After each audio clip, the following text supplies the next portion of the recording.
Buenos días a todos, a todas, a todes. Bienvenidos a la charla Orgullo y Prejuicio. Hoy vamos a conversar sobre el cine documental, el cine de ficción que desafía y reescribe las representaciones, roles y estereotipos de género dominantes. Antes de comenzar, quiero agradecer a nuestros presentadores, el Ministerio de Cultura del Perú, a la Fundación BBVA, a nuestro colaborador especial, la Embajada de Francia en el Perú, a nuestro auspiciador del Grupo El Comercio y al licenciamiento de GEDA Perú. También agradecemos el apoyo de Indecopi, de la Asociación de Autores de Fotografía Cinematográfica Peruanos, la AFP, la Embajada de Colombia en el Perú, Movistar y la revista Cosas. En esta edición, el festival se trazó como objetivo tener conversatorios con todos los creadores de todas las películas en competencia. A lo largo de 9 charlas, nosotros, el público, la comunidad cinematográfica peruana, latinoamericana, podemos encontrarnos con estos creadores, reflexionar sobre sus películas y conocer sus procesos creativos. Hoy es la sexta de esas 9 charlas. Desde hace varios años, el Festival de Cine de Lima alberga películas cuyas historias y personajes desafían, cuestionan y reescriben los paradigmas de género que dominan el cine hegemónico o que lo han dominado a lo largo de la historia. Son películas que ponen en evidencia cómo la sociedad o el poder impone el género sobre los cuerpos y cómo se construye lo masculino, cómo se construye lo femenino y cómo la violencia con que esto sucede. Pero también son películas que nos permiten ver o volver a ver o redescubrir nuevas posibilidades de conexión, nuevos modelos de familia y diversas formas de amar.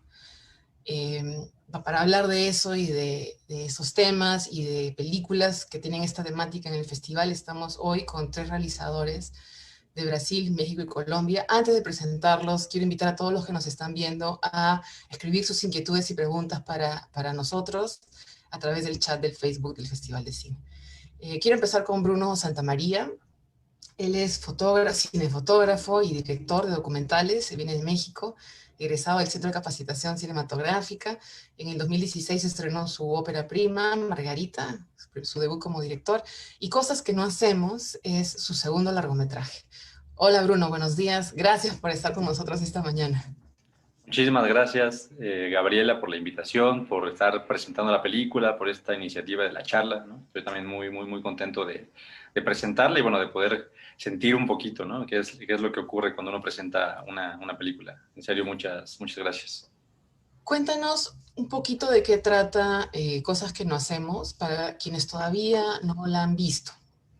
Sí, es una película documental que filmamos en México, al norte de México, en una pequeña comunidad de 180 personas más o menos, de pescadores, en donde parece que casi no hay adultos. La mayoría de los adultos están trabajando pues 24 horas todos los días por muchos meses, construyen campamentos de pesca lejos de sus casas. Entonces, la sensación en el pueblito es que hay solo niños, niñas y abuelos y abuelas, ¿no? Y en este espacio, bueno, entre los niños que tienen entre 6 y 12 años más o menos, destacaba uno que era mucho más alto, después entendimos que era mucho mayor, que seguía con estos niños, que no se había ido a trabajar, que no había, pues digamos, dado ese paso de salir de la isla, ¿no?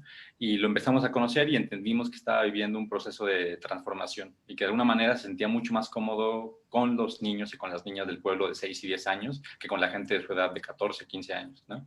La película es un retrato de todo el ambiente en este pueblo enmarcado, digamos, por la transformación y ese proceso de dejar de guardar un secreto, que es lo que estaba viviendo Arturo, para poderle contar a sus padres y pedirles permiso de alguna manera, ¿no? En un gesto todavía infantil para poder ser quien él quiere ser en la vida. Más o menos, digamos, es una especie de sinopsis que les cuento. Sí, claro. Quiero presentar ahora a Natalia Imeri.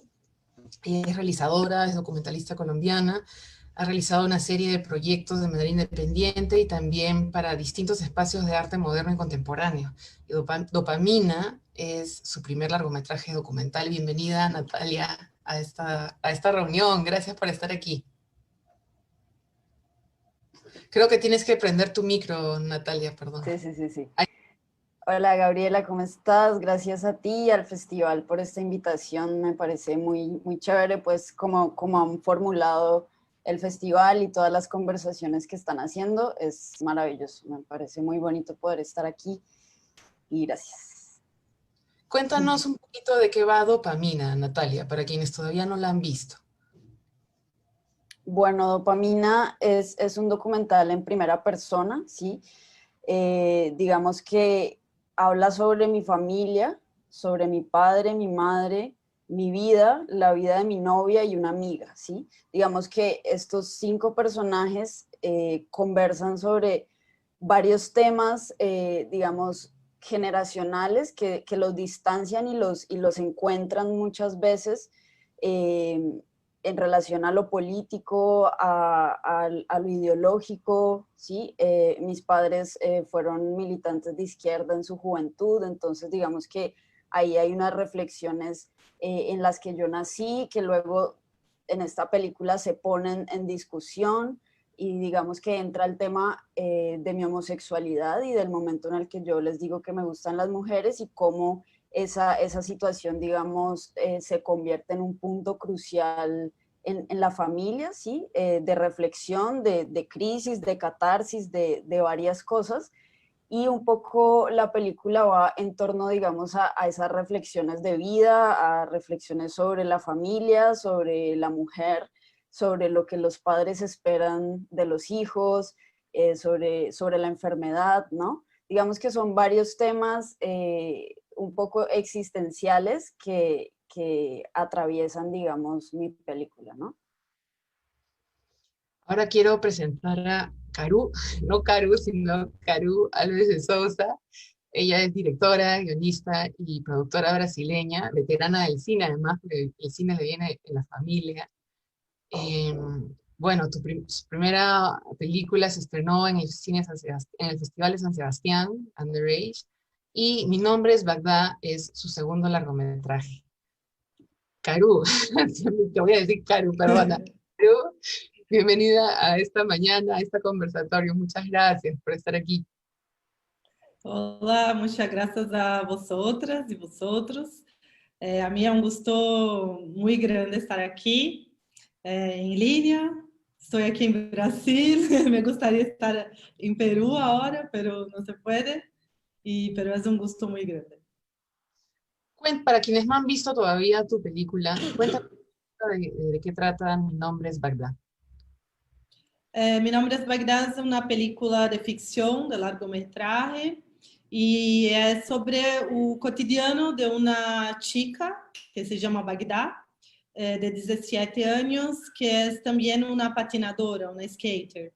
Y es una película mucho de su cotidiano en el skate park de su barrio y los amigos skaters de su barrio, y también la relación que tiene con su familia, que es una familia, no es una familia, bueno, muy clásica, ¿no? Muy heteronormativa, así, muy, muy, no sé cómo se dice, nuclear, no sé cómo se dice en español. Pero bueno, es una familia donde solo hay mujeres, la madre, 2 hijas, y también Bagdad está muy cercada por mujeres todo el tiempo, por su familia y también por las amigas de su madre, que también son personajes que no son tan comunes, digamos así. Y la película es esa, de la descubierta de Bagdad, de este mundo de mujeres, de apoyo, de sororidad y de chicas que patinan. Entonces es un poco eso, la película. Ya nos están llegando saludos del Facebook. Les mandan buenos días a todos los realizadores, a todo el equipo también. Quisiera empezar tal vez conversando un poquito sobre el impulso inicial. Y como les comenté antes de comenzar la sesión, como que si pueden recordar em, ese momento en que dijeron, yo quiero hacer esta película, me embarco en este proyecto, sabemos que en Latinoamérica hacer una película toma mucho tiempo, muchísimo esfuerzo. Entonces, ¿cuál fue el momento en que dijeron, lo hago? ¿Y qué fue lo que los mantuvo como ahí, en las mañanas, cada vez que se levantaban? Lo voy a hacer, lo voy a hacer. ¿Cuál fue la llama que lo siguió como alimentando, ¿no? Si quieres, Bruno, comienza tú, ya que comenzamos contigo. Sí, pues yo había terminado Margarita, la estrenamos, la película que dirigí, la primera película que dirigí, que es una película sobre una mujer que vive en las calles, que conozco desde muy chiquito, digamos, de toda la vida en realidad.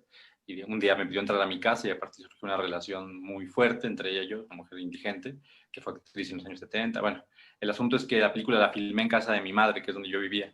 Y al acabar la película, pues yo tenía muchas ganas y mucha inquietud por irme de mi casa. Quería estar lejos de ella, quería estar lejos, pues de alguna manera fui entendiendo que también de mi mamá o de mi familia, ¿no? Y entonces, bueno, empecé a pensar en un proyecto, ¿no? A pensar que era un pretexto perfecto y lo único que sabía, digamos, era esto, ¿no? Quiero estar lejos de mi casa y pensé en un título a partir de varios textos que fui escribiendo tratando de encontrar el motor de la película y apareció Cosas que no hacemos, ¿no? Entonces entendía que quería hacer algo que tenía que ver con la represión, con el miedo, con no atreverse a hacer las cosas que uno quería hacer en la vida. Y entonces, bueno, siguiendo pensando un poquito, quería estar cerca de alguien que vivía un proceso de transformación, de algún niño que diera un paso para ser adulto, ¿no? O alguna niña. Y yo sentía que eso podría ser más fácil en un lugar en donde hubiera de pronto situaciones conflictivas, violentas, que ayuden a madurar de manera forzada y fuerte, ¿no? A algún niño, a alguna niña. Entonces busqué a un tío periodista que vive en el norte de México, o así llegué a Sinaloa y luego, bueno, por azar del destino llegué a El Roblito, que es del lado de Nayarit, que es muy cerca de Sinaloa.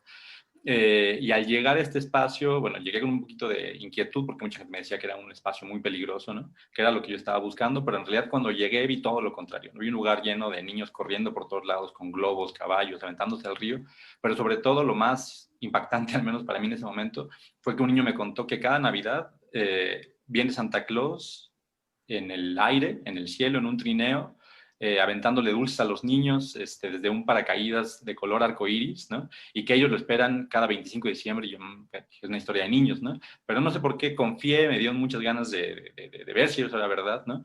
Y bueno, decidí quedarme en el pueblo por mucho más tiempo, ofrecimos dar clases de video, empezamos a pasar películas, y bueno, evidentemente estuve hasta Navidad y de pronto el 25 de diciembre estábamos partiendo una piñata, los niños y yo, y de pronto uno me dice, yo estaba con la cámara y me dice, Bruno, ahí viene, ¿no? Entonces de pronto volteo y no veo nada y me dice, escucha, escucha, y escucho un motor y a lo lejos veo que viene un paracaídas gigante en una especie de trineo, triciclo, bicicleta, con un señor vestido de rojo, barba grande, aventando dulces y haciendo jo, ¿no? Los niños corriendo y pues yo también al final con la cámara detrás de los dulces, ¿no? Y grabando.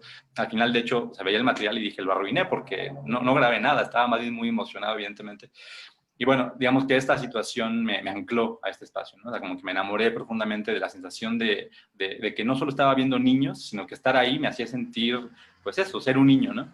Y bueno, seguí trabajando y se sumaron al proyecto Cita, ¿no? Una muy amiga, Andrea Rabás, Abril, y empezamos ya a imaginar una película, digamos, a partir de esta situación.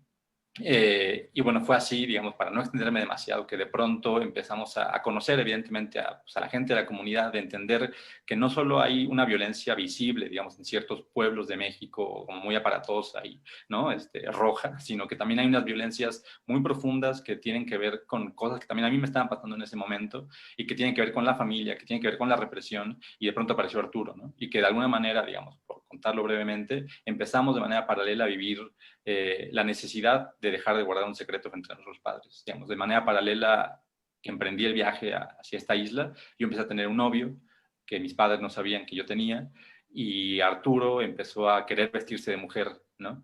De alguna manera nos encontramos en ese momento, por eso era la razón, esa era la razón por la cual él no había salido de la isla, no había empezado a trabajar, seguía siendo o queriendo ser niño todavía, digamos, ¿no? Y bueno, me tocó la fortuna de poder estar ahí cuando él decidió quererle contar a sus padres, pedirles permiso para vestirse de mujer.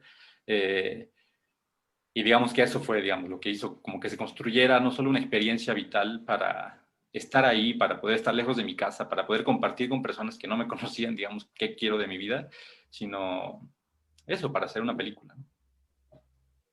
Gracias, Bruno. Natalia, ¿nos quieres contar tú el momento en que dijiste y la llama posterior? Sí, sí, sí.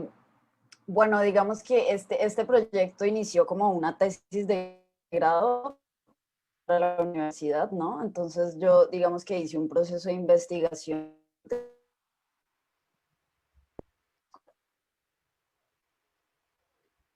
Uy, creo que la perdimos, ¿no? ¿No, Juan? ¿O soy yo? Creo que la No, perdimos. se te trabó un poquito. ¿Ah? Sí, se trabó. La voz, Natalia, ¿estás? O creo que no nos escucha todavía, ¿no? Juan, ¿te Sí, parece? ya les escucho. ¿Me Ah, escuchan? ya. Sí, creo. Creo que no. ¿Volví? Creo que A vuelves, veces. por ratos regresas. Sí, por ratos estás y por ratos no estás. Tal vez podemos pasar a, a Caru y luego volvemos contigo, Natalia, cuando tu señal se estabilice. Caru, cuéntanos un poquito cómo fue ese primer momento y lo que te mantuvo, ¿no? Ahí también. Ujú. Bueno, la película empezó con un protagonista hombre, un skater hombre, y, y no, yo no me conectaba mucho con la película, con el guión, había algo raro. Y en un laboratorio de guiones aquí en Brasil, en una de las consultorías, la consultora me preguntando sobre lo que era película, sobre lo que yo quería contar de la película. Yo solo hablaba de la personaje de la prima del protagonista. Y entonces nos dimos cuenta de que yo quería hacer una película con una protagonista mujer. Y este es un proyecto muy antiguo, como mi primer guión de la vida. Y entonces, a lo largo de los años, yo me di cuenta que no era la prima del skater, la protagonista, pero sí una mujer protagonista. Y fue ahí que me conecté con la historia y que empecé a como luchar por ella, ¿no? Entonces, me di cuenta de que quería hacer una película sobre una chica que estaba en un ambiente muy masculino y que tenía que enfrentar, bueno, lo que tú tienes que enfrentar cuando está en espacios que son muy dominados por hombres. Y ahí un poco todas las otras personajes también fueron constituidas así, ¿no? Entonces tú tienes la dueña de un bar de barrio que suelen ser hombres y los frecuentadores también suelen ser hombres, una mujer que trabaja en una metalúrgica que suele ser una profesión de hombres, que es la madre del amigo de Bagdad, e incluso la personaje trans de una peluquería. Se puede decir que no es tan raro, pero sí es aquí en Brasil, a lo menos, en Brasil. Y también una persona trans en un barrio de periferia, de clase media baja, no puede circular con mucha libertad. Entonces también es una personaje que está en un lugar que de no aceptación, ela no podría estar ahí. Entonces, fue ahí que empecé a conectarme con la película, cuando descubrí que era eso que quería, bueno, construir en esta película. Y bueno, y hacer una película con skate también, que hace como una reflexión sobre la ciudad, sobre la utilización del espacio público, que para mí también era importante. Y más que todo hacer una película sobre personajes, sobre gente que yo conozco, que yo he conocido, un poco como creo que muchas películas hay rasgos muy personales, porque yo crecí en una familia de mujeres, prácticamente solo hay mujeres, y mujeres que hicieron cosas que no eran muy habituales para una mujer, cada una en su tiempo. Y un poco como dice una amiga mía, a mí me encantan los personajes gauche. No sé cómo se dice eso. Un poco los raritos, no sé cómo se dice en castellano. Sí, está bien. Freaks a veces. Y Sí, entonces, no sé si son freaks, porque a veces me suena freak un poco prejuicioso, Totalmente, sí. pero, pero a mí me gustan un poco esos personajes que están fuera de su lugar. Natalia, a ver, creo que pudiste volver. Intentémoslo a ver si no vuelve a suceder. Ojalá que no, dale. Bueno, lo que les venía diciendo, ¿no? Digamos que este proyecto inició en la universidad como un proyecto de tesis y yo me gradué con un primer corte que era un armado con imágenes de archivo que había filmado de mi familia, de mis amigos, de mis amigas, ¿no? O sea, me pasé un montón de tiempo filmando, de hecho a veces hasta tuve como ciertos encuentros con amigas que me decían como, ya, para, por favor, no más, ¿no? Era como una obsesión loca y bueno, me gradué con ese corte, digamos que mi intención al iniciar este proyecto, sí, yo tuve como una cercanía con el documental, digamos, en primera persona, con el documental de observación, con el documental de creación, sí, donde siempre son muy reflexivos, se preguntan también desde qué lugar estoy hablando yo, ¿no? Cuál es mi punto de vista? ¿Quién soy yo dentro del documental? ¿De qué manera me planteo ahí como realizadora y cómo eso también afecta o, digamos, determina lo que yo estoy filmando, ¿sí? Y desde esa pregunta y esas ideas y la necesidad, obviamente, de trabajar temas con mi familia y sobre mi vida personal, decidí que yo tenía que ser un personaje dentro de la película y decidí que quería hacer una reflexión en hasta qué punto uno puede hablar sobre la vida de alguien hablando sobre mi misma vida, ¿sí? O sea, también pensando un poco en los límites éticos del documental y lo que significa exponer la vida de alguien ante una cámara, eh, en este caso que cuando era la mía, ¿no? Entonces, digamos que a mí me pareció sentí pues una necesidad en vivir esa experiencia, sí, porque aparte de esa idea, también sentía que iba a ser un proceso sanador, tanto para mí como para mi familia, ese proceso de enfrentarnos a poder hablar sobre cosas que de alguna manera estaban pues haciendo daño, ¿cierto? Entonces como que el documental y el proceso creativo del documental se convirtió también en un proceso de poder hablar y poder visibilizar y sacar muchas cosas que de alguna manera pues lo dañan a uno, ¿no? Lo enferman, ¿no? Entonces, el hablar es una cosa que, o sea, digo, creo que todos lo sabemos, ¿no? Tiene mucho poder y creo que esa fue pues como las motivaciones para hacer este proceso, sí. Como un proceso de sanación casi, ¿no? Ajá, sí, tiene mucho de eso. Sanación. Muy catártico, inclusive. Exacto, exactamente. Mm.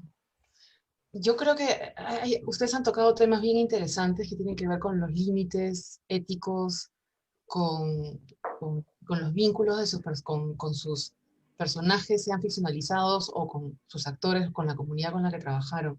Tal vez podemos empezar conversando sobre eso. A mí me interesaba mucho, yo que he hecho también documental, siempre hablar de cómo se construyen los vínculos, cómo el realizador o el equipo, en realidad es el equipo entero, construye vínculos con la comunidad con la que trabaja. Y si bien Caru ha ficcionalizado, también ha trabajado en una comunidad específica, ¿no? Y hay mucho de documental. Entonces, tal vez podemos conversar ahora sobre cómo construyeron los vínculos y cómo trazaron los límites, eso que decía Natalia, ¿no? Hasta aquí llego y acá no cruzo. ¿Cómo fueron construyéndolo y qué fueron aprendiendo? Cómo fue ese proceso? Invito a todos los que nos están viendo también a seguir haciendo sus preguntas, inquietudes en el chat del Facebook del festival. Bruno, si quieres comenzar.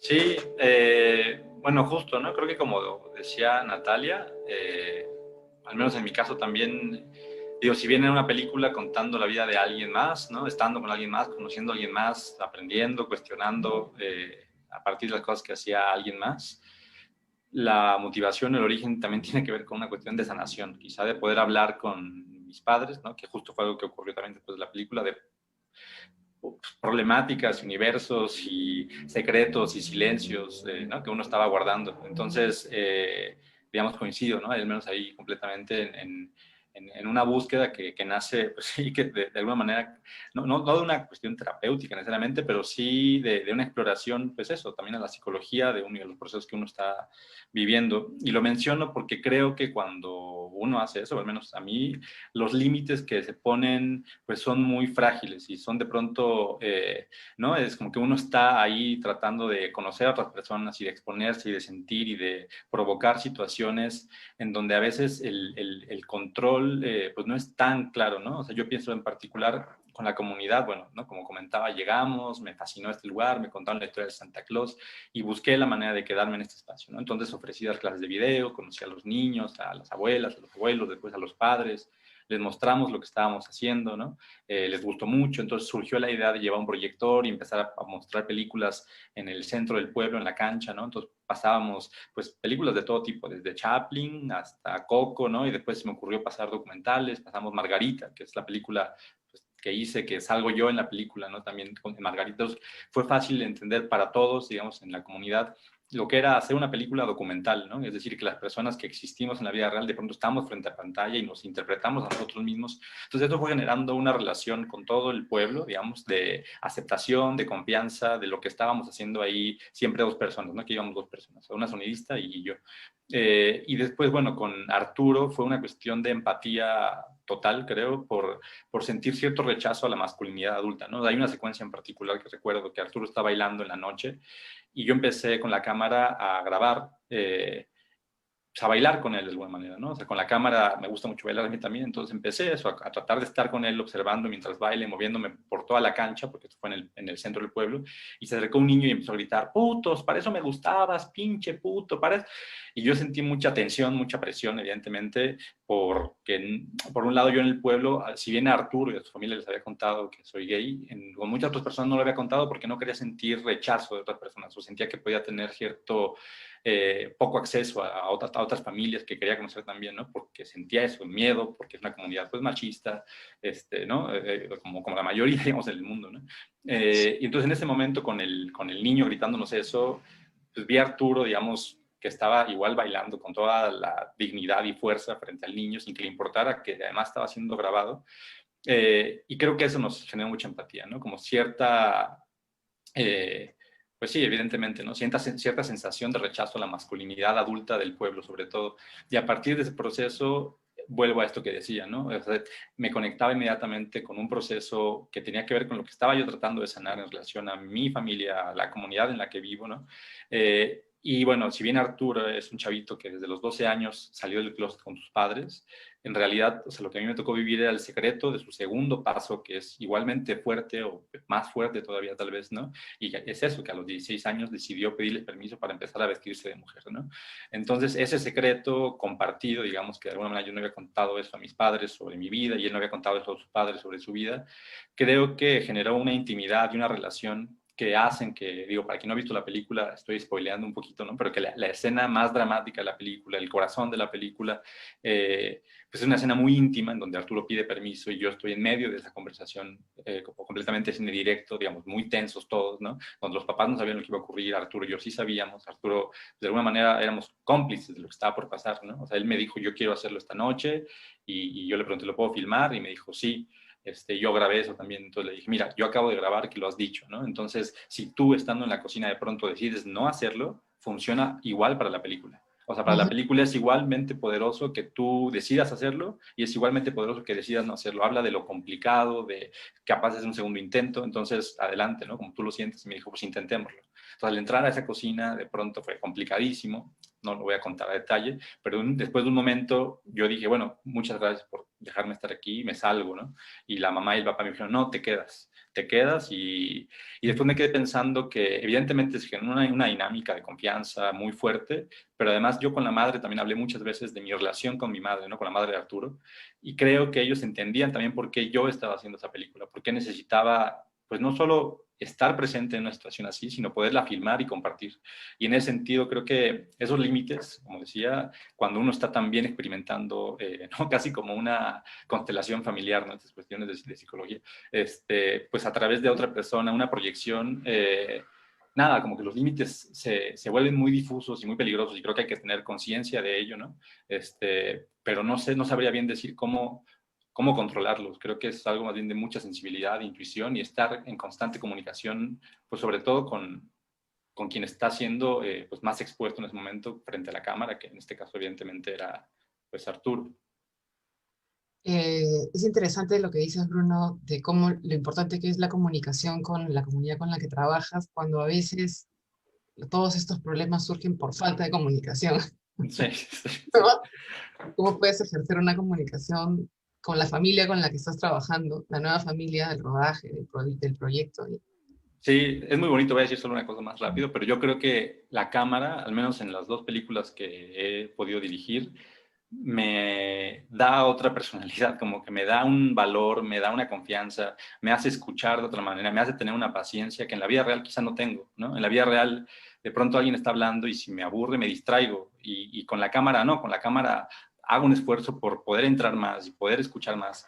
Y lo mismo el valor, ¿no? O sea, me dan miedo un montón de cosas, digamos, o sea, soy una persona muy, muy temerosa y con la cámara, no sé por qué, como que algo pica en uno que se transforma eso y da mucha.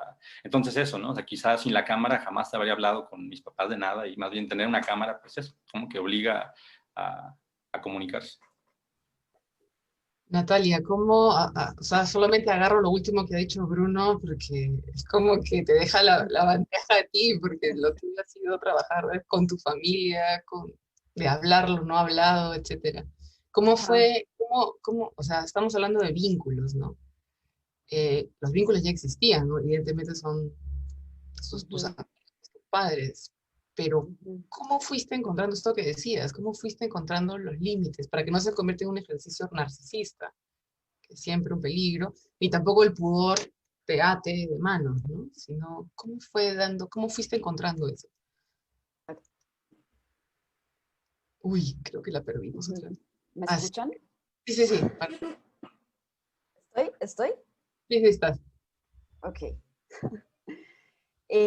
No, pues buenísimo eso que dice Bruno, porque justo, o sea, como que eso que decís de que la cámara te da como una cierta fuerza y como que te permite justamente establecer una conversación desde otro lugar, pues yo creo que nunca lo había pensado así como lo estás planteando, pero me parece que tiene todo el sentido, porque también me pasa, ¿sí? Y me pasó, digamos que creo que la cámara o la dinámica de filmar ya digamos, te pone en un lugar de escucha, como tú decías, y en un lugar también de más reflexión, ¿no? De pensar las cosas dos veces antes de decirlas, lo que uno a veces en la vida real no hace, pues, no en la vida real, como en la vida sin cámara. Porque bueno, ese es otro tema, ¿no? O sea, cómo la cámara puede modificar eso que está sucediendo ahí o modificar o alterar, digamos, lo que esa persona pueda decir, ¿no? De alguna manera yo siento que en el documental, y justo, bueno, en mi caso, pues, en Dopamina jugamos mucho con eso, ¿sí? Porque digamos que los personajes, pues, son mis padres, mi novia, mi amiga y soy yo y somos nosotros realmente, pero frente a una cámara, ¿sí? O sea, siempre hay una diferencia entre lo que uno puede ser fuera de cámara y de alguna manera uno ser consciente de ser visto, ser consciente de que se está personificando a uno mismo, ¿no? Entonces ahí también hay unas dinámicas que siento yo que los ponen a los personajes también en la disposición de estar más dispuestos a negociar o estar más dispuestos a conversar o a escuchar. Entonces, por eso, en esa medida, creo que Dopamina generó, digamos, un crecimiento a nivel del núcleo familiar, porque al ponernos los diferentes personajes en esa situación, creo que logramos hablar de cosas que no hubiésemos podido hablar de otra manera, ¿sí?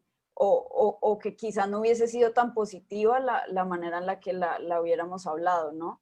Y los vínculos, digamos, ahí pues fueron muy importantes porque no siempre, digamos que no siempre mis padres estuvieron de acuerdo con lo que yo les estaba proponiendo. Fue un proceso largo, ¿sí? Entre que ellos entendieran qué era lo que yo quería hacer y construir la confianza entre nosotros para que ellos se dieran cuenta que este proceso, digamos, que yo les estaba proponiendo, tenía como las mejores intenciones, no solo, digamos, aunque tocáramos temas difíciles y no tan positivos, digamos, ¿sí?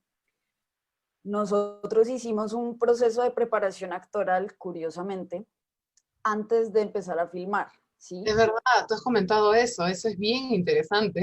Cuéntanos Ajá, un poco. porque sí, porque yo, digamos que antes de empezar a filmar Dopamina, había estado en una película de ficción trabajando como asistente de dirección, pero estuve digamos, de asistente del preparador actoral, ¿sí? Entonces, digamos que yo aprendí como un método que justo es brasilero de Fátima Toledo, y a partir de ese método, que además con el que yo me sentí rápidamente muy identificada por los temas, digamos, de la bioenergética, por los temas de la respiración, del cuerpo.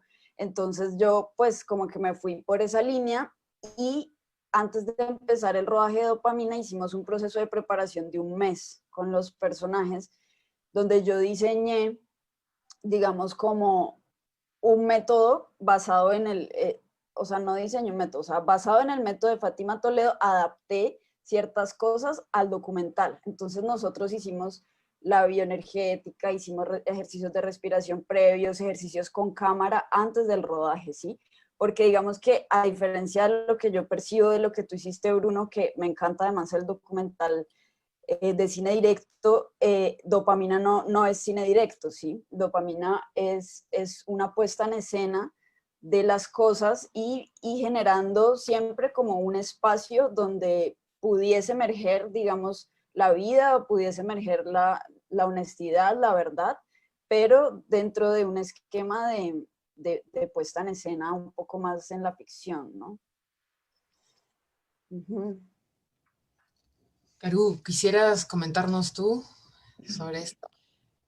Bueno, eso fue una reflexión que hice desde el principio del proyecto, que era cómo hacer una película con skaters, por ejemplo, y otras personas, sin imponer una narrativa que no fuera, que no hiciera sentido para ellos, ¿no? Y Interrumpirte, Caru, disculpa, porque quería solo hacer una capite, porque en tu caso, que es, digamos, la versión más ficcionalizada de todo, también hubo actores y no actores, hay vínculos diferentes, pero el espacio era real, ¿no? Entonces hay vínculos distintos, volviendo a esta idea de cómo trabajar el vínculo, ¿no? Entonces cuéntanos. sí, sí, porque la película mezcla actores no profesionales y actores profesionales. Pero la verdad es que hicimos un trabajo junto con la preparadora de actores, que se llama Marina Medeiros, que es una parcera de muchos años, de casi todas mis películas. Y siempre hacemos un trabajo de crear vínculos entre todos los actores. No es la primera vez que hago eso. En mi primer película también había una mezcla entre actores no profesionales y actores profesionales. Y entonces, pero en esta película hicimos este trabajo de crear vínculos entre ellos y de horizontalizar la relación, o sea, que no era más actores profesionales versus actores no profesionales, pero sí que todos eran actores. Y el trabajo mayor, incluso con las actrices profesionales, fue... nosotros ensayamos toda la película antes del rodaje, pero no con el guión. Yo no enseñé el guión para nadie. Y entonces reescribimos el guión en los ensayos completamente. Incluso cambiando rasgos importantes de algunos personajes. Por ejemplo, el personaje de Bagdad ha cambiado mucho en los ensayos, incluso la protagonista, porque Grace, la actriz, ha traído una verdad que era únicamente de ella y que yo quería traer para el personaje. Entonces mi trabajo fue mucho más de escucha, como Natalia y Bruno también mencionaron, esta importancia de la escucha. Entonces fue un trabajo mucho más de escucha de esta gente, incluso las actrices profesionales, para que hiciéramos una película que, no sé, que fuera, que tuviera sentido para todos. Sabes, que no fuera mi visión sobre lo que el skater tiene que ser, o sobre o que uma mulher negra que é metalúrgica deve ser. Então, eu tive este cuidado de não imponer a estas pessoas, a estes cuerpos, lo que eu pensava que a história e os personagens deviam ser. Porque eu pensava que eu, por exemplo, como mulher, não sei, mulher latino-americana, de Brasil, a mí también no me gusta cuando una persona me dice lo que yo tengo que hacer, cómo yo tengo que vestirme, cómo yo tengo que hablar. Y eso es algo que en nuestra sociedad siempre ha pasado, ¿no? Porque siempre nos dicen lo que debemos hacer, cómo debemos nos portar, cómo debemos hacer las cosas, dónde podemos ir, dónde no podemos ir. Y para mí no hacía sentido hacer esto en mi película como directora. Había como, yo no puedo hacer eso, es como contradictorio, ¿no? Yo hago una película sobre personajes que desafían, que enfrentan el orden, el poder, pero yo como directora no puedo ejercer mi poder y decirles lo que tiene que hacer. Entonces fue un poco el camino que yo he como imaginado para hacer esa película. Hay algo también que hemos notado y como comentario que les quería alcanzar en estos conversatorios esta semana, y es que cada vez se está planteando más procesos de rodaje colaborativos, más que impositivos o, como, digamos, autoritarios, que era un poco un paradigma que venía como de afuera, de una industria que maneja altos presupuestos, en fin, y muy patriarcal también, mi entender, ¿no? Y más bien ahora se están planteando procesos de creación colaborativos, realmente sin quitarle obviamente que hay una responsabilidad mayor en el que está empujando el proyecto, el director, etcétera, pero eso sí me parece súper interesante y qué bueno que lo mencionas, Caru. Hay una pregunta que viene del público que es para Caru, aprovechando esto del trabajo con los actores, y es que una persona la ha visto tu película con su mamá, y su mamá le dice, oye, pero tu personaje es lesbiana, ¿no? Y la persona que nos manda el mensaje dice, no, es solo skater. No, es lesbiana, no es skater. Entonces, la pregunta es, ¿alguien te ha comentado algo así?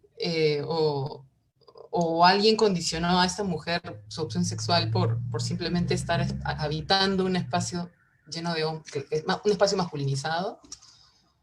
Sí, claro. Y también cuando estábamos construyendo el personaje junto con Grace y con los otros skaters, también queríamos hacer que esta personaje no fuera ni eso ni aquilo, que eso no fuera un debate, ¿sabes? Que que la personaje a ella puede gustar de chicas o de chicos y no es una cuestión para ella. Es una cuestión para el mundo, para ella no. Por ejemplo, hay algo entre ella y su amiga Vanessa, pero no se concretiza. Pero hay una escena en que sí, tú puedes pensar que puede haber algo entre las dos o pudo haber algo entre las dos.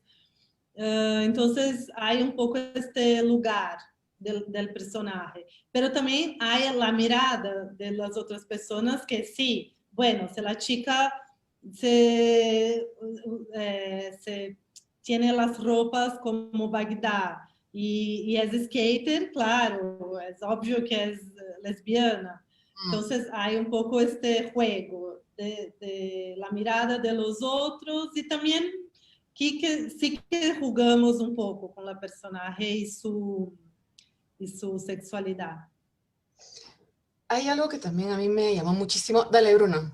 Solo quería decir que justo, ¿no? A mí me pasó, es una de las cosas que más me gustaron, yo creo, de tu peli, Caru. O sea, la sensación, o sea, como que al final no es que me decepciona, pero claro que juega mucho con uno como espectador esperando a que de pronto ocurra un romance, ¿sabes? O que de pronto hay una secuencia en donde se concreta lo que uno está esperando de ella con una de las otras chicas que evidentemente llegan a la película de pronto a transformarlo todo, ¿no? O sea, hay una comodidad mucho más rica a partir de que llegan las chicas al campo de skate y no ocurre nunca, y me parece que es muy bello eso, ¿no? Porque justo hace que uno se cuestione, bueno, pero ¿por qué estoy pensando que es lesbiana, ¿no? O sea, cuando no, la película no lo está planteando de una manera concreta, ¿no? O sea, eso me parece que es bonito porque hace que al final uno, o sea, digo, no trata de eso la peli, por supuesto, ¿no? Pero hace que uno se quede pensando en esa mirada prejuiciosa, pues, ¿no? O sea, como construida a partir de ciertos estigmas, me hace muy, muy bonito.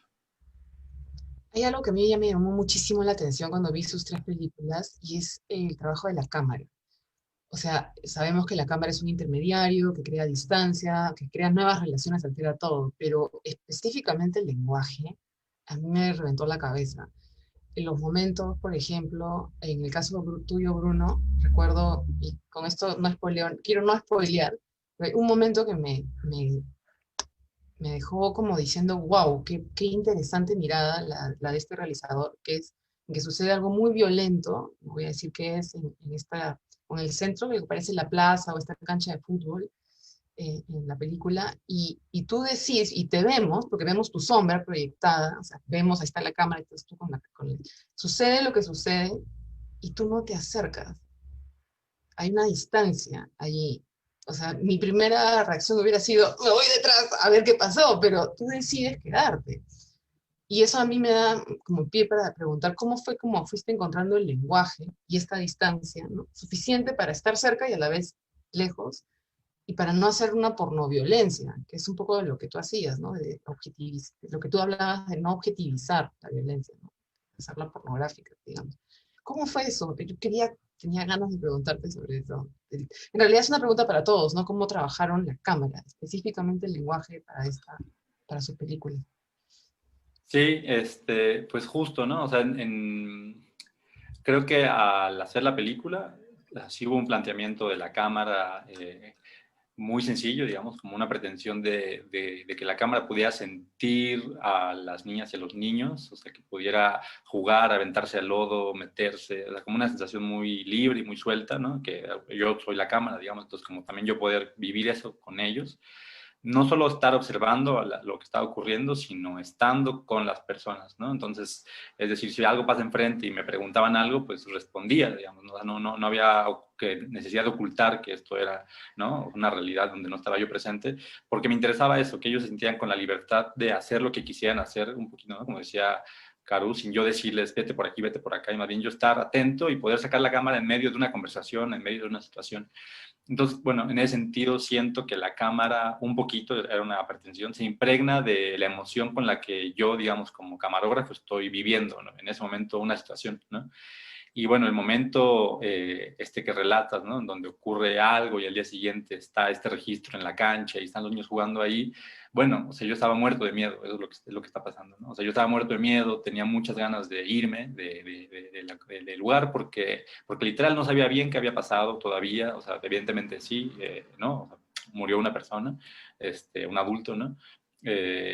Y yo estaba con una cámara y hay un niño que me dice, ¿no? En ese momento, literal con la cámara, el señor ayer dijo que si tú grababas esto, a ti te iba a disparar, ¿no?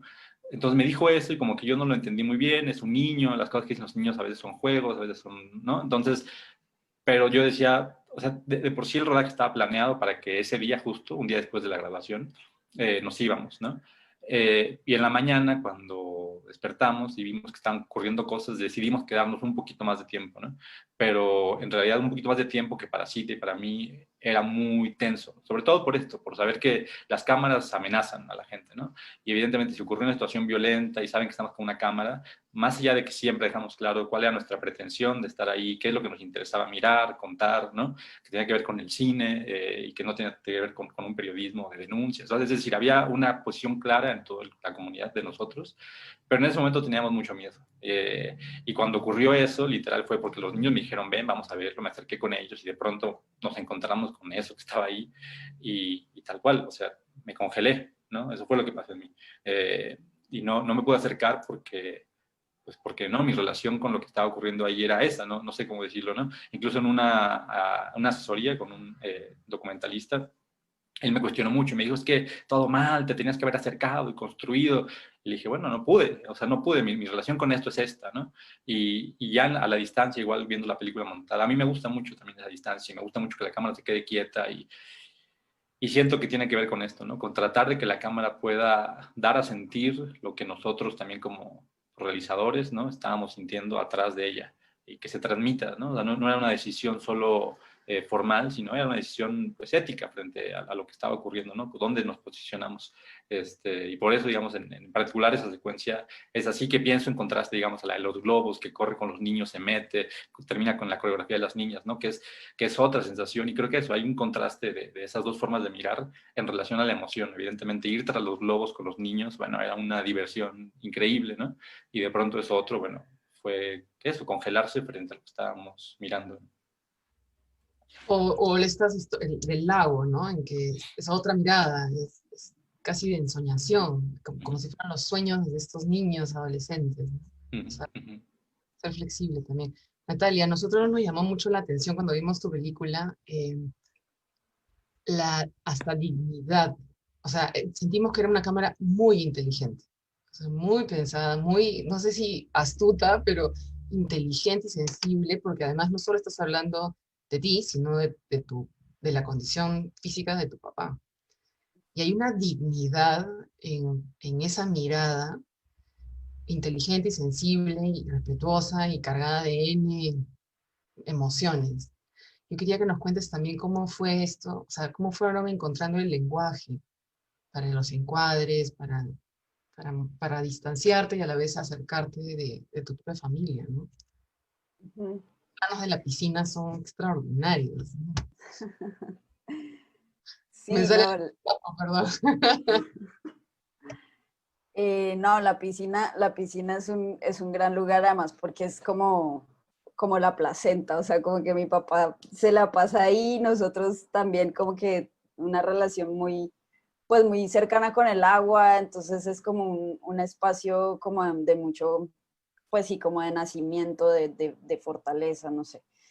Em, lo que tú decías, ¿no? En relación a la cámara, sí, ese es como el tema, ¿no? Porque digamos que, bueno, hay varias cosas. Primero, que yo, me fui yo. Vamos a demandar a la Hola. compañía telefónica de Cali. A ver, vamos a ver si vuelves, Natalia. Esperamos un Uy, toque. Ya pasará. Creo que ya volviste.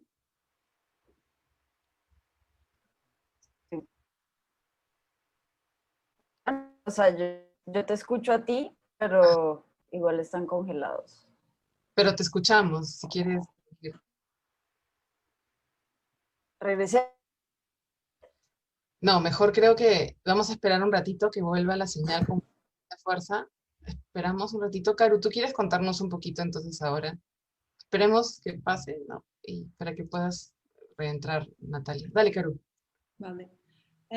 Bueno, el trabajo, la directora... ¿Quieres intentar, Natalia? Creo que ela... A ver, porque ya hemos vuelto a ver. Vale, yo creo que da voz mientras se va estabilizando. Ya.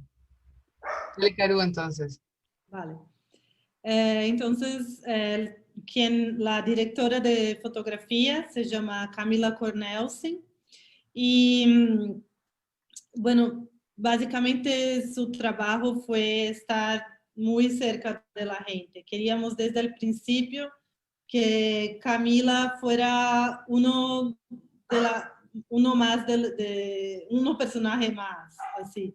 Entonces, hay escenas que está junto, como es como una persona de la misma pandilla. Así que, entonces, creo que hay poquísimas escenas en que ella está como alejada Como de la fuera. gente, como Claro. fuera.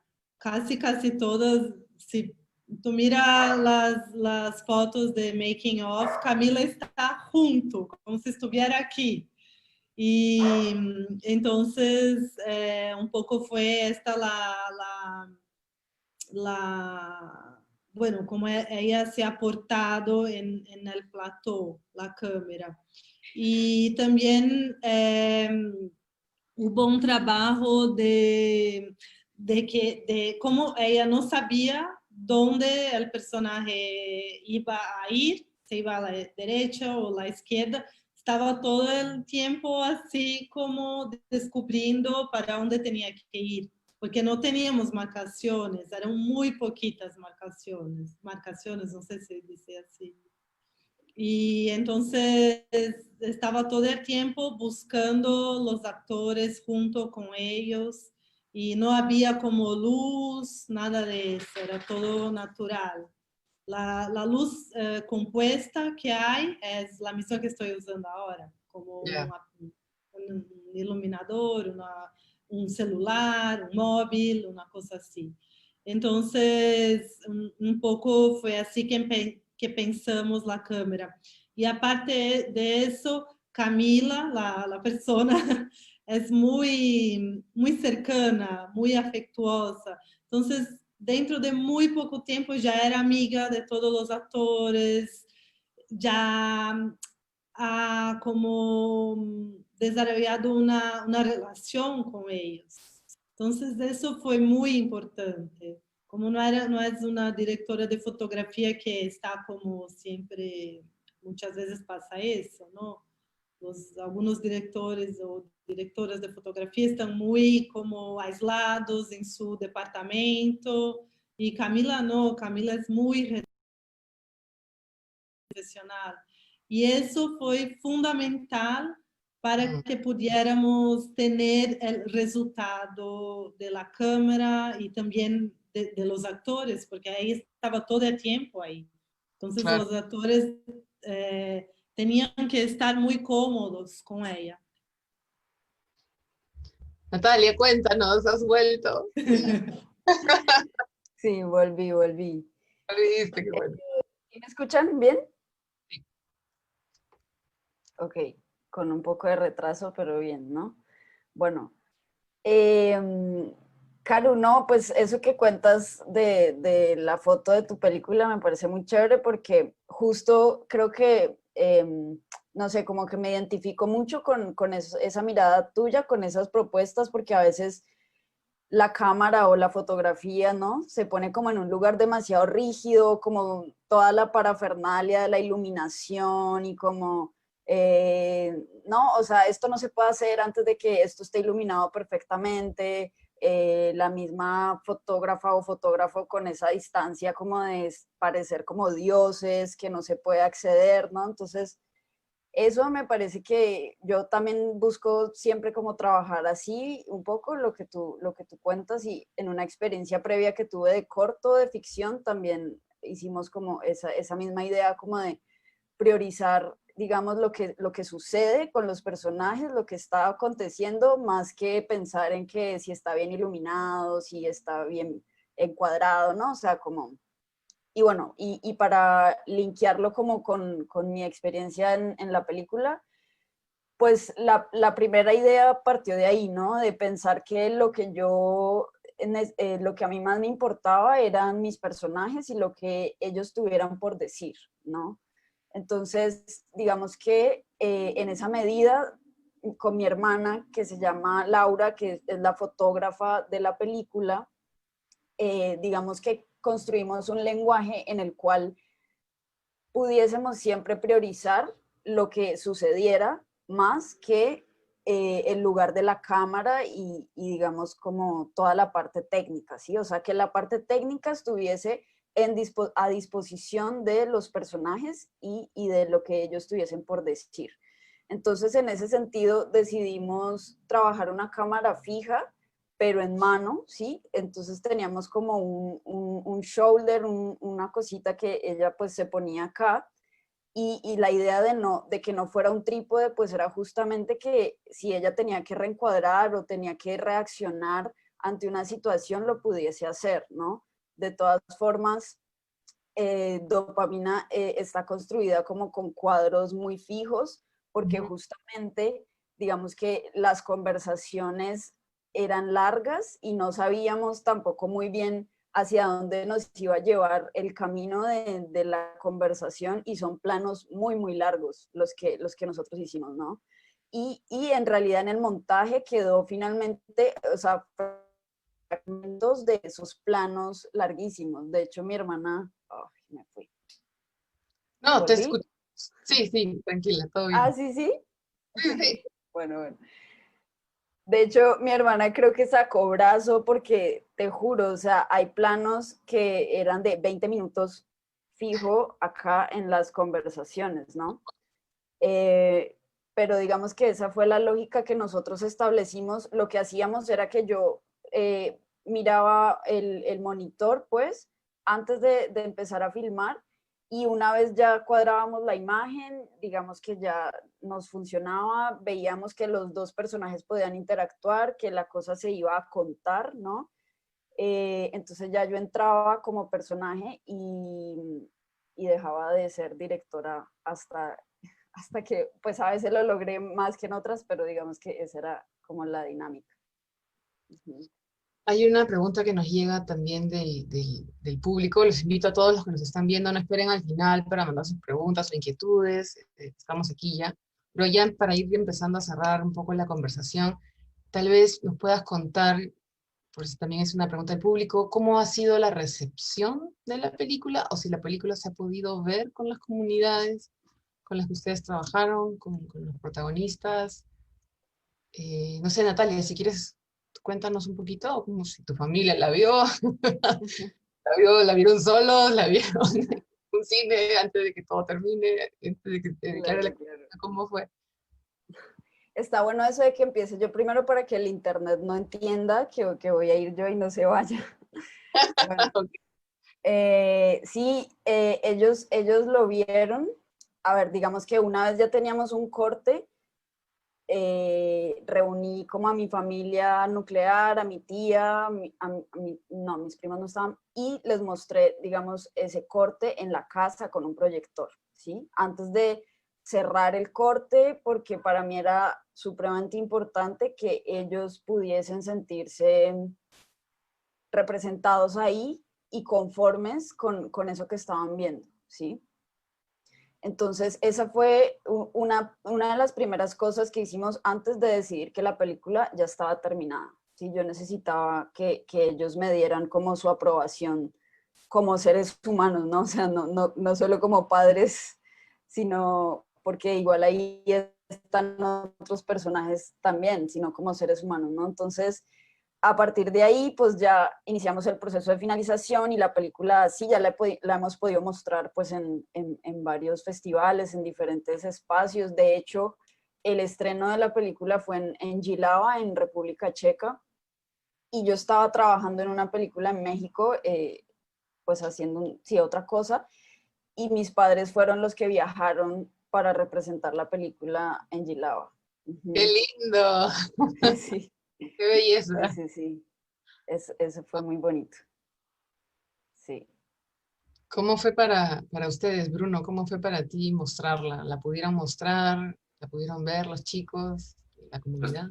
no, o sea, en realidad nos tocó, bueno, han visto secuencias, digamos, a lo largo de toda la filmación, como se volvió un hábito mostrar películas, evidentemente empezaron a preguntar, bueno, ¿y cuándo vemos lo que estamos haciendo? Yo dije, bueno, estamos montando, falta, pero empecé a mostrar secuencias a lo largo de toda la filmación, entonces, digamos, se ha visto un montón de material, pero la presentación de la película estaba planeada, pues, para este año, digamos, nosotros terminamos de editar en marzo, o sea, y pues entró la pandemia y todos los planes, o incluso ya había planes y vuelos de avión de Arturo para poder, o sea, había ya toda una organización para mostrar la película y bueno, se vino para abajo y seguimos planeándolo, ¿no? O sea, cada tanto, obviamente estamos en comunicación todo el tiempo con pues, la gente ahí en la comunidad, sobre todo con Arturo y con Yule, ¿no? La niña que se sube al arbolito.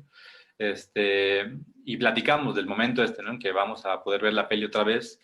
Idealmente ocurrirá en diciembre, es lo que tenemos pensado, pero bueno, o sea, en realidad todo va a depender de, pues sí, ¿no? De qué pasa con la movilización, con las fronteras. Y bueno, también tenemos el plan, ojalá ocurra, digamos, que el siguiente año mostrar la película ya de estrenarla, digamos, en junio, ¿no? Así ya todo está bien. Y parte de lo que queremos hacer es hacer todo un recorrido por Nayarit, pues un poquito simulando esto que hacíamos, ¿no? De mostrar en el centro del pueblo la película para que en varios espacios donde no hay cines, ¿no? Que eso era muy bonito. A mí me contaban que en los años 60, 70, estaba muy de moda que unos húngaros viajaban por toda América Latina en trailers, en caminos muy grandes, mostrando películas en espacios en donde no hay cine, ¿no? En pequeñas comunidades. Y me lo contaron ellos porque decían que desde entonces no habían vuelto a tener como la experiencia del cine, ¿no? Entonces queremos hacer eso un poquito, hacer un recorrido por Nayarit mostrando la peli, y evidentemente acompañados de pues, las protagonistas y los protagonistas. Pero bueno, todo eso está en una pausa absoluta. Pausa COVID. Pausa COVID. Lo vas a poder hacer, estamos seguros que sí. Sí. Perú, ¿cómo ha sido para ti mostrarla? ¿Pudieron verla? ¿Cómo ha sido? Bueno, sí, mucha gente del equipo y los actores pudieron ver, porque bueno, la película estrenó en Berlín en febrero y luego cuando volvimos ya tenía todo el lío de COVID. Entonces, quien pudo ver la película en Berlín fueron algunas actrices, algunas personas del equipo, pero solo. Pero creo que hace un mes, más o menos, estrenamos la película en mi ciudad, en São Paulo, no fue un estreno comercial, pero una sesión especial, pudimos hacer una sesión especial de la película en un cine drive-in. Ah, mira, con los autos, con los carros Sí, que... sí, sí. Ya. Sí. Y entonces sí que la gente pudo ver, pero fue un poco raro porque cada uno en un coche y no pudimos como abrazarnos y no sé, tomar una cerveza después.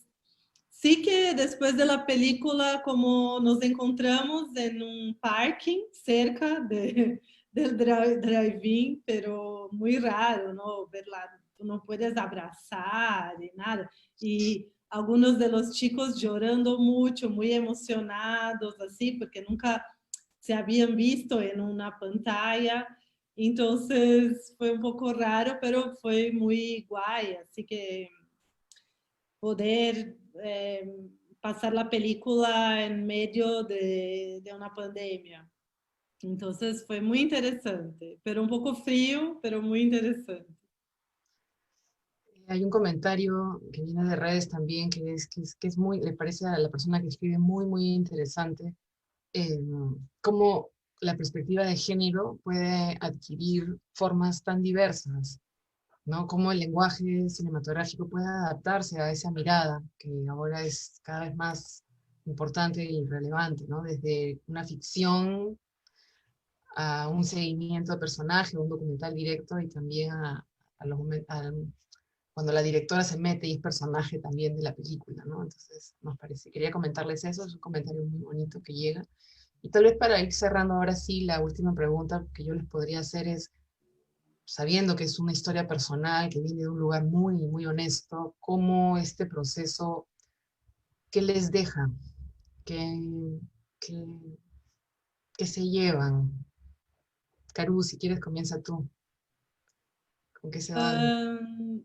Para mí, lo más importante que esta película me ha dejado, es la seguridad de que yo quiero hacer películas así con afecto, con amor, ¿sabes? Que a mí esta película fue hecha con mucho amor, así, entre todos, ¿sabes? Entre la gente y entre el equipo. En el equipo había mucha gente que son amigos, que son gente cercana. Y los actores, las actrices también, muchos ya había trabajado con ellos, los chicos, los skaters se convirtieron en amigos y, y eso de hacer películas así, más colaborativas, más, no sé cómo decir, que no sea de manera tan jerárquica y no sé, porque de una cierta manera, sí, porque por ejemplo las tres películas, los tres directores son personas que están preocupadas en construir narrativas de una cierta manera contrahegemónicas. Entonces es muy interesante también pensar en cómo construir las narrativas, pero que estén conectadas con la manera que tú haces la producción. Esto fue una provocación que un amigo cineasta de Brasil me hizo hace muchos años y que yo llevé muy fuerte para esta próxima película y para las otras también. Que las cosas tienen que estar conectadas. La manera como tú haces y la narrativa que tú construyes tiene que estar conectado. Si no, tú pierdes la potencia de lo que tú estás haciendo. Entonces, para mí, este fue lo que más llevé de esta película y voy a llevar y quizá con más radicalización en las próximas. Bruno, ¿tú quisieras comentarnos qué te deja este proceso? ¿Qué te llevas? Sí, bueno, de entrada, ¿no? Lo que dice Caru me resuena muchísimo, o sea, lo comparto y me encanta cómo lo explica, o sea, creo que lo viví muy parecido, es una película hecha con amigas y amigos, ¿no? Y bueno, la libertad para perderse, para enamorarse, para encontrarse es gigante, ¿no? O sea, evidentemente quizá de pronto para ojos, no sé, de afuera de la película puede ser más caótico, ¿no? Como que están haciendo estos que, ¿no? Que tienen tanto tiempo ahí sin filmar, que están, no sé, emborrachándose, ¿sabes? O sea, no sé, sintiendo las cosas de una manera, pues, que podría parecer poco profesional, pero que a mi parecer impregna la película con muchísimo amor, muchísimo cariño y que se liga, digamos, a lo que la película está contando, ¿no? Las cosas que no hacemos. Eso me emociona mucho también. Para mí es uno de los aprendizajes grandes de la película. Y por otro lado, bueno, quizá también confiar en eso por un lado y confiar en, o sea, bueno, estoy escribiendo, desarrollando una película, porque empecé a trabajar en un comedor en donde cocinan como 15 cocineras a 300 indigentes, y es un encuentro muy, muy bello, muy curioso, digamos, que se vuelve una relación casi como de una escuela secundaria en donde ellas ponen el orden, las reglas, y ellos tienen que obedecer y evidentemente rompen las reglas, desobedecen. O sea, se genera un encuentro muy caótico y muy bello, como de dos universos, dos formas de entender el mundo. Y es una película que se llama, bueno, que quiero que se llame Es mentira que debes obedecer. Y creo eso, creo que quisiera seguir en ese camino, pues de confiar en que se puede hacer cine, que se pueden contar historias, pues rompiendo un poquito las formas que nos enseñan o que nos imponen. Me encanta que tus películas tengan títulos largos. Me encanta. Es chévere. Natalia, ¿qué te llevas tú? Sí, qué difícil es poner títulos largos en las películas. A mí me cuesta un montón. O sea, yo siempre como que uso una palabra, pero porque me parece muy difícil y están chéveres los nombres. Sí, pues como que me uno mucho a lo que ustedes han planteado y me parece que, pues eso, que son como conversaciones y discusiones que deberíamos tener cada vez más para también replantear, ¿no? El mismo sistema, el mismo esquema de cómo está formulado el cine, porque de alguna manera nos enseñan, no, es que así es, mira, esto funciona así y ya, ¿no? Las mujeres hacen esto, los hombres hacen esto, si tú tienes este rol, te comportas de esta manera, si tú tienes este rol, te comportas de la otra, ¿no?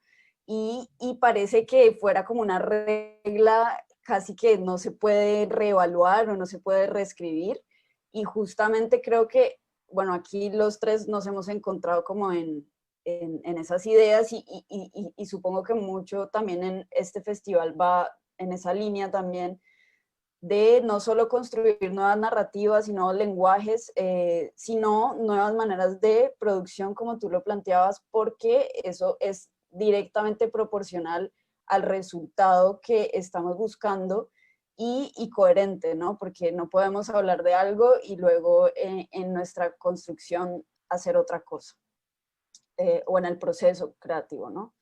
Entonces, eso me parece muy chévere. Yo, digamos, particularmente con dopamina, me llevo varias cosas y lo primero es el darme cuenta del poder que tiene el cine, tanto para la vida personal como en relación a las personas que se pueden identificar con eso que tú estás contando, ¿no? O sea, digamos, el poder de transformación que tiene el cine a nivel de pensamiento, a nivel mismo de acto, ¿no? De lo que uno puede proponer ahí, de cómo puede transformar o al menos evidenciar y proponer ciertas cosas, ¿no? En ese sentido. Me pareció con dopamina, o sea, sentí con dopamina una cosa muy loca y era como cuidado con lo que escribes, ¿no? Cuidado con lo que escribes porque se puede volver realidad y esa realidad tienes que saber qué realidad estás queriendo construir y ser responsable como de esa realidad, ¿no? Que estás escribiendo y que estás escribiendo a muchas escalas, ¿no? Desde el guión, desde la cámara, del montaje, o sea, cuidado con lo que escribes que se puede volver realidad, me parece que es como importante, ¿no? Quiero agradecer a Caru, a Bruno, a Natalia, habernos acompañado, haber compartido sus procesos, sus reflexiones. Creo que nos llevamos nosotros como público, los hemos escuchado como público, nos llevamos también varias cosas y quería como resumir para aquellos que no pudieron estar desde el inicio. Cuando hablamos tal vez, contamos historias o planteamos proyectos cinematográficos con enfoque de género, hablamos de la posibilidad de hablar de cosas de las que no hablamos, de ventilar silencios, de poner la luz en ciertas oscuridades, de sanar individualmente, de sanar colectivamente. También es un reto para el límite ético, el lugar de enunciación, entender la cámara como un lugar de escucha privilegiado, ¿no?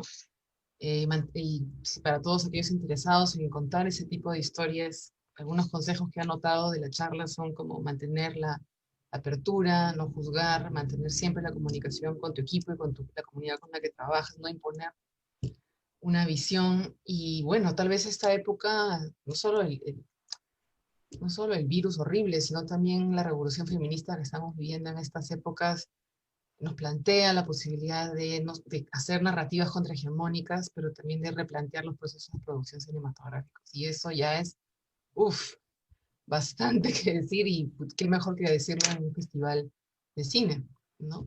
Está súper bueno, les agradezco muchísimo, Caru, Natalia y Bruno. Caru, he dicho tu nombre casi siempre correctamente, gracias. Sí. Nada, gracias de verdad por acompañarnos. Muchas Muchas, gracias. Entonces, por el espacio. Esta charla se queda en el Facebook del festival. Si les gustó, pásenla, compártenla, rótenla.